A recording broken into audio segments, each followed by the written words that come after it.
April 1ஆம் தேதி வந்து பங்குனி உத்திரம் வரப்போகுது. பங்குனி உத்திரம் அப்படிங்கிறது வந்து என்ன ஸ்பெஷாலிட்டி இருக்கு, இதை பத்தி கொஞ்சம் சொல்லுங்க சார். 12 மாதங்களும் உத்திர நட்சத்திரம் வரும். பங்குனி மாதம் பௌர்ணமி அன்று வரக்கூடிய உத்திரம். இப்போ காஞ்சி காமாட்சி அம்மன் கோவில் எல்லாம் இருக்கு, அங்கெல்லாம் வந்து பங்குனி உத்திரம் ரொம்ப சிறப்பாக வந்து கொண்டாடுறாங்க. ஸோ இதை பத்தி கொஞ்சம் சொல்லுங்க. காஞ்சி காமாட்சி அம்மன் ஆற்று மணலை சிவலிங்கமாக பிடித்து பல குடும்பங்கள் எவ்வளோ பிரிஞ்சு கிடக்கு, சொந்த பந்தங்கள் எவ்வளோ விஷயங்களாலும் பிரிஞ்சு கிடக்கு. அன்னைக்கு போய் அந்த பிரச்சனையை தீர்த்து வச்சோம் அப்படின்னா பங்குனி உத்திரத்தன்னைக்கு என்ன மாதிரியான வழிபாடுகள் பண்ணலாம், அந்த வழிபாடின் பொழுது என்ன மாதிரியான விஷயங்கள் நம்மளுக்கு கிடைக்கும் சார்? சிம்பிளான ஒரு எளிய முறை பரிகாரம் தான். நிச்சயம் செஞ்சு பாருங்கள், அருமையாக இருக்கும். நினைச்சது நடக்கும், தொட்டது தொடங்கும். ஸோ அந்த அன்னைக்கு வந்து ஒரு குழந்தை பிறப்புக்காக டேட் கேட்குறாங்க அப்படின்னா நீங்கள் எப்படி அது பார்த்து சொல்லுங்கள்? ஃபர்ஸ்ட் வந்து நாளும் கோளும் நலிந்தோர் இல்லைன்னு ஒரு பழமொழி இருக்கு. இங்க நலிந்தோர்னா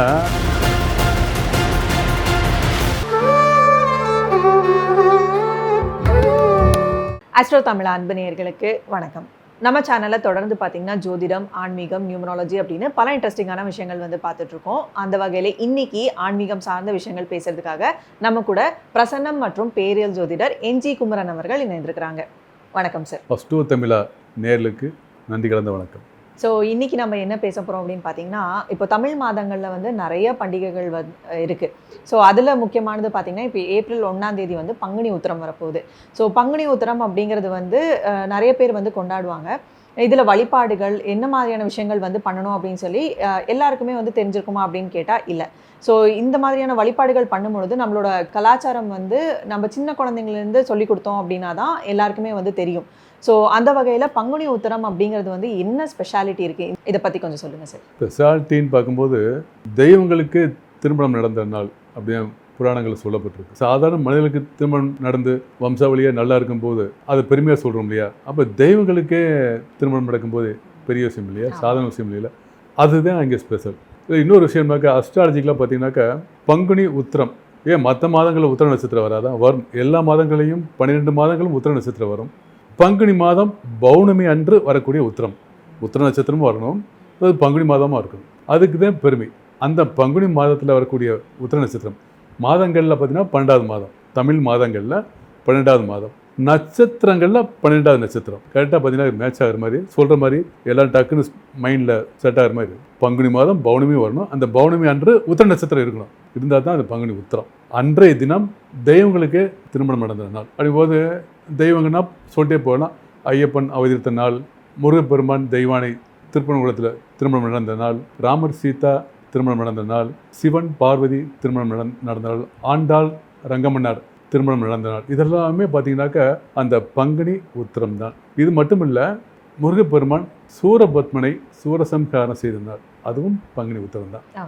ஸோ இந்த மாதிரி சிறப்புன்னு சொன்னால் தெய்வங்களுக்கு திருமணம் நடந்தால் பங்குனி உத்திரம். அதனால தான் பங்குனி உத்திரம் சிறப்பாக சொல்கிறாங்க. ஓகே, இப்போ வந்து எல்லா கோவில்கள்லையும் கடவுளுக்கு வந்து திருமணம் பண்ணக்கூடிய நாள் தான் இந்த பங்குனி உத்திரம் அப்படின்னு சொல்லியிருக்கீங்க. வேற எந்த கடவுளுக்கு வந்து பங்குனி உத்திரம் வந்து உகந்த நாள் சார்?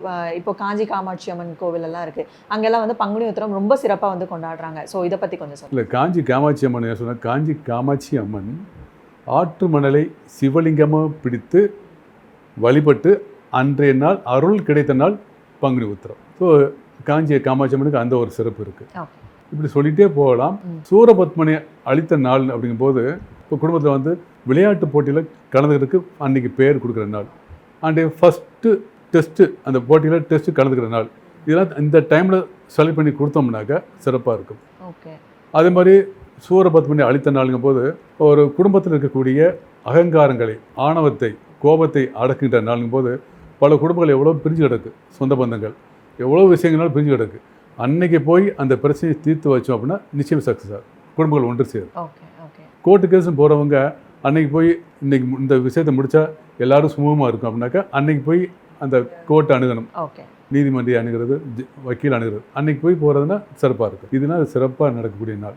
வேறு என்ன மாதிரியான விஷயங்கள் பண்ணலாம் சார்? இப்போ வந்து ஒரு திருமணம் ஒரு விஷயம் ஆரம்பிக்க போகிறாங்க அப்படின்னா அந்த நாளில் வந்து துவக்க நாளாக ஆரம்பித்தோம் அப்படின்னா அது வந்து சுமூகமாக முடியுமா? ஆமாம், நிச்சயமாக. நீங்கள் வந்து ஒரு திருமணமே நடக்குதுன்றனால, தெய்வங்கள் நடந்தனால அன்னைக்கு பெண் பார்க்கும் படலம் ஃபஸ்ட்டு ஒரு பெண்ணை பார்க்க போகிறாங்க, ஏற்கனவே முடிவு பண்ணியிருப்பாங்க, என்றைக்கு தேதி ஃபிக்ஸ் பண்ணி தெரியாமல் இருப்பாங்க. அன்றைய தேதி போய் அந்த பெண் பார்க்குறதோ, அன்றைய தேதி மணமகனை பார்க்குறதோ, ஒரு கோயிலில் வச்சு மணமகனையும் மணமகளையும் சந்திக்க வைக்கிற நாள், அல்லது மணமகன் குடும்பம் மணமகள் குடும்பம் அந்த கோயிலை சந்தித்து பேசக்கூடிய நாள் அன்னைக்கு தேர்ந்தெடுத்து செஞ்சாங்கன்னா நிச்சயமாக அந்த குடும்பம் ஒன்று சேரும். ஸோ நம்ம தமிழ் பண்டிகைகளில் வந்து நிறைய விரத முறைகள், நிறைய வழிபாடுகள்லாம் இருக்குது.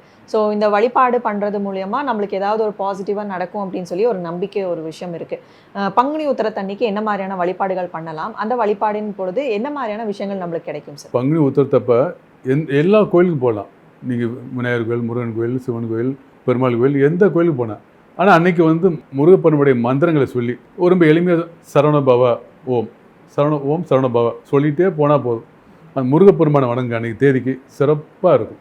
எந்த விதமான எவ்வளோ பெரிய பிரச்சனை இருந்தாலும் அன்றைக்கி போய் நீங்கள் வணங்குற நாள். முடிஞ்சால் விரதம் இருங்க. உங்களுடைய உடல் சூழ்நிலை கருதி எல்லாரும் விரதம் இருந்த முடியாது, ஒரு சிலருக்கு ஒத்துக்கிறாது விரதம் இருந்தாக்க. அன்றைக்கி விரதம் இருந்து முருகப்பெருமானை வணங்கணும். ஒன்று செய்யுங்க, அந்த முருகனுடைய காலடியில் ஒரு முருகப்பெருமாண்ட காலடியில் வைக்க முடியலன்னா விநாயகருடைய பாதத்தில் 3 வெத்தலை, 3 பாக்கு, 3 சாக்லேட்டு, கொஞ்சோண்டு பூவு, ஒரு விரலி மஞ்சள் அப்படியே வச்சுட்டு நீங்கள் சாமி கும்பிட்டு நீங்கள் பாட்டு வந்துடுங்க. அந்த சாக்லேட் யாரை எடுத்து சாப்பிடட்டும். சிம்பிளான ஒரு எளிய முறை பரிகாரம் தான்.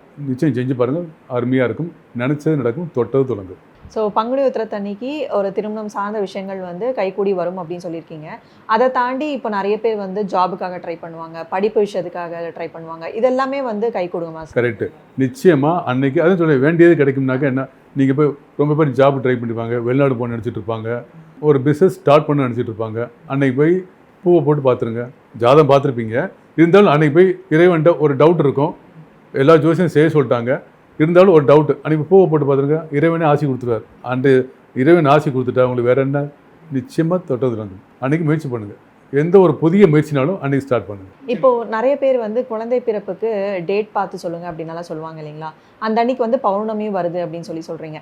இப்போது ஆண் குழந்தையா பெண் குழந்தையா அப்படின்னு இப்போலாம் ரிவீலும் பண்ணுறது கிடையாது. ஸோ அந்த அன்னைக்கு வந்து ஒரு குழந்தை பிறப்புக்காக டேட் கேட்குறாங்க அப்படின்னா நீங்கள் எப்படி அதை பார்த்து சொல்லுவீங்க சார்? ஃபஸ்ட்டு வந்து நாளும் கோளும் நலிந்தோர்க்கில்லைன்னு ஒரு பழமொழி இருக்குது. இங்கே நலிந்தோர்னா எளிமையானவர்கள், ஏழைகள், எளியவர்கள் அப்படி இல்லை. நலிந்தோன்ற வார்த்தைக்கு என்ன அர்த்தம்னா உடம்புக்கு முடியாதவங்க. இப்போ கர்ப்பிணியும் வந்துட்டோம்னாக்கா அவங்க உடம்பு முடியாத லிஸ்ட்டில் சேர்க்குறதானா ஒரு டவுட் வந்துடும். ஆனால் உடல் ரீதியாக மருத்துவரை நாடுறாங்க. அப்போ இந்த நாளும் கோளும் நலிந்தோர்கள் உடம்புக்கு முடியாதவங்களுக்கு நாளும் கோளும் பார்க்கக்கூடாது. இப்போ ஒருத்தருக்கு உடம்பு முடியாமல் படுத்து கிடக்கிறாரு, இப்போ போய் நீங்கள் நாள் எப்படி இருக்குது டாக்டரை கூட்டி போகணும்னு பார்க்க முடியுமா? உடனே கூட்டி போகணும். அப்போ இந்த இடத்துல வந்து நாள் கோள் பார்க்கக்கூடாதுன்னு அன்றைக்கி சொல்லிட்டாங்க. ஸோ நாளும் கோளும் நலிந்தோர்கள். கர்ப்பிணிக்கு வந்து இன்றைக்கி குழந்தை பிறகுமான அது டாக்டருக்கு கன்சல்டேஷன். அவங்க டாக்டர் என்ன சொல்கிறாங்க செய்யணும். டாக்டர் பார்த்து உங்களுக்கு 2 நாள் டைம் இருக்குது, உங்கள் ஜோசியத்தை கேட்டு எந்த நேரம் குழந்தை பிறக்க வழி பார்க்கலாம் ஜோசியை கேள்வி சொன்னாதான் பார்க்கணும். நம்மளாக போய் ஐடியா கொடுக்கக்கூடாது. ஏன்னா குழந்தை பிறப்பது இறைவன் விதி. இந்த டைம் தான் பிறக்கணும், இந்த டைம் வந்தால் தான் இந்த வம்சம் தலைக்குன்னு இறைவன் நிர்ணயிச்சிருப்பான். நம்ம போய் ஏன்னா குழந்தை பிறப்பை வச்சு தான் நம்ம ஜாதகமே தீர்மானிக்கிறோம்.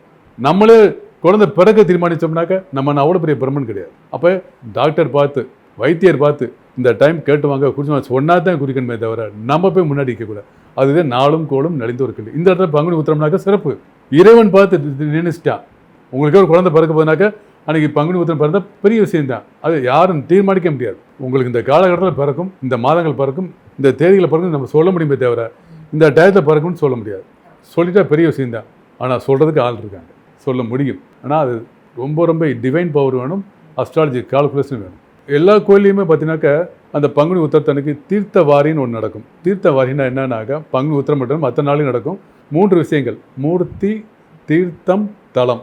இந்த 3 ஒருங்கே சேர்ந்துருக்கணும். தலம்னாக்க அந்த கோயில் இருக்க இடம் இல்லை, அந்த இறைவனை வைத்திருக்கக்கூடிய பீடம், அந்த மந்திர உச்சாடனங்கள் செய்து வைத்திருக்கக்கூடிய அந்த பீடம், கீழே மந்திர தேடு வச்சுருப்பாங்க, அந்த இடம் பவர். தீர்த்தம்னாக்கா அந்த கோயிலை நிச்சயமாக தப்பக்கூட இருக்கணும், குளம் இருக்கணும். 3வது வந்து பார்த்திங்கன்னா மூர்த்தி.